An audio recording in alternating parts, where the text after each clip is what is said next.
what sort of a situation would you like? Let's suppose, I do this often in vocational guidance of students. They come to me and say, well, we're getting out of college and we haven't the faintest idea what we want to do. So I always ask the question, what would you like to do if money were no object? How would you really enjoy spending your life? Well, it's so amazing. As a result of our kind of educational system, crowds of students say, well, we'd like to be painters, we'd like to be poets, we'd like to be writers, but as everybody knows, you can't earn any money that way.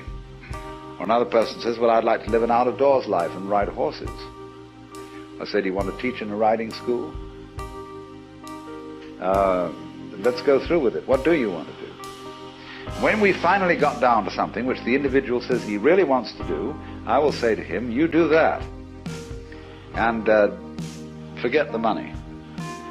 Because if you say that getting the money is the most important thing, you will spend your life completely wasting your time. You'll be doing things you don't like doing in order to go on living, that is, to go on doing things you don't like doing, which is stupid. Better to have a short life that is full of what you like doing than a long life spent in a miserable way.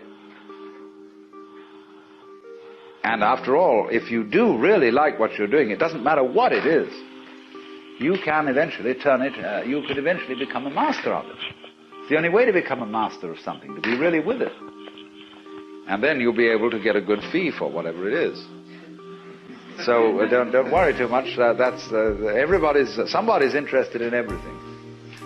And anything you can be interested in, you'll find others who are. But it's absolutely stupid to spend your time doing things you don't like in order to go on spending things you don't like, doing things you don't like, and to teach your children to follow in the same track.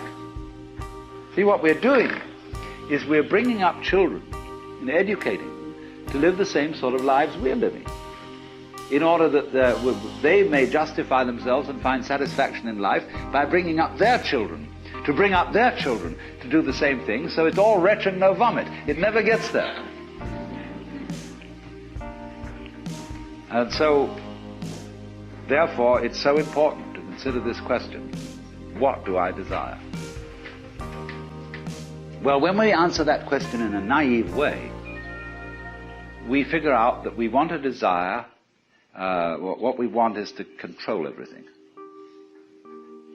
To create girls that don't grow old, apples that don't rot, clothes that never wear out, conveyances that get from one place to another instantly so we don't have to wait, power available to do anything that you could conceive and do it just instantly like that. To get this funny technological omnipotence. But if you take time out to think about that, and really go into it with your full strength of imagination, and find out whether that's where you want to be, you will soon see that's not what you want.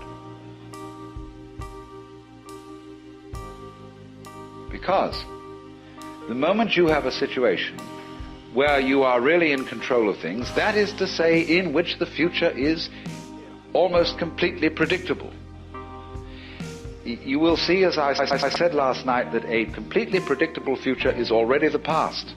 You've had it. And that's not what you want. You want a surprise. You don't know what that's going to be, because obviously it wouldn't be a surprise if you did.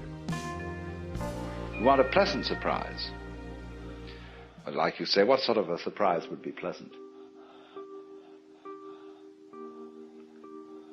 And you can't really answer that.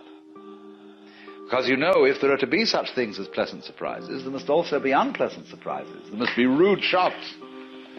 So you're like somebody taking one of those wishing well boxes, tubs, where you fish in and you bring out a package. And you don't know whether you've got a dead rat in it or a new camera. And that's the way, that seems to be the thing that really excites people.